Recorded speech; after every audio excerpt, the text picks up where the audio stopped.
嗱，你睇下呢啲皮優靚唔靚？今日咧就有一位從香港過嚟嘅夫婦咧，老粉絲嚟㗎啦。咁佢話專門過嚟啦，為佢最近咧請咗一串咧隕石嘅手珠咧配一粒皮優。佢就喺我哋呢一堆裏邊咧揀咗一隻飽飽滿滿嘅。咁一陣咧我就馬上攞一隻，根據佢嘅要求做一個雙冚。咁佢嘅要求真係好高嘅，咁高冰起型光可以做蛋面嘅一粒皮優咧，佢又唔想佢喺上邊吉窿。佢話畢竟咁完美，以後佢都係改款，改為一隻戒指啊，或者改為一個吊墜，都唔想佢有任何嘅破損。所以佢諗咗個方法，我馬上就送去我哋自己嘅雙冚廠咧做個設計。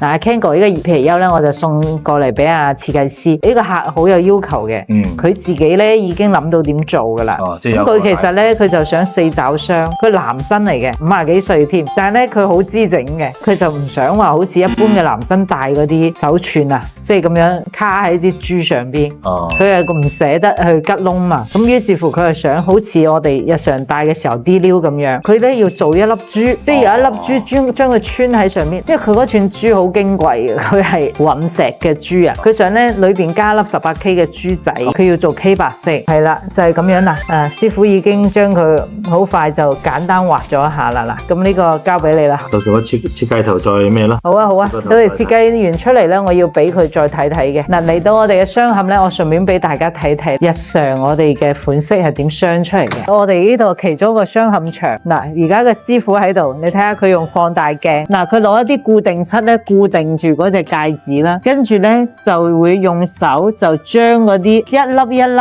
嘅鑽石將佢鑲喺上邊。所以我經常講，做珠寶嘅人從來都唔係珠光寶氣嘅。咁你睇下我哋啲師傅匠人，佢哋確實都係好辛苦。呢個是什麼？呢個係睇咩㗎？呢個激光啊！咁呢部就係激光機。咁激光機有咩用咧？其實係佢係一個好大嘅放大鏡，佢嘅手下邊咧就做緊動作，用激光嘅方法咧焊接緊嗰個膊後。咁所以好多時同大家講咧，我哋嘅扣頭點解咁牢固、咁實淨咧？就係靠師傅真係用手去做，唔係話嗰啲固定扣頭就咁拔上去。見到火，大家唔好驚，呢個咧就喺度燒緊金啦。咁金咧熔點大家知佢好低嘅，所以當佢一燒嘅時候咧，佢就溶晒啦。嗱，你睇下佢變成液體啦。咁佢點嘅呢啲咧，佢而家咧就喺度打緊個模，所以佢啲師傅咧，佢真係一點一滴咧用手工做就係咁樣啦。所以好多時你哋見到我哋雙冚嘅邊都係咁做出嚟嘅。大家知唔知道呢煲水有咩用呢？就啱啱你見到師傅咧將嗰個金咧佢焊完之後咧，其實佢都會因為加熱會有啲變色嘅，佢會變紅啲啦，或者變一啲啲嘅黑。咁佢用呢種白矾咧煲過佢之後咧，佢就會回歸翻佢原本嘅顏色啦，亦即係佢 K 黃色就 K 黃，K 白就 K 白。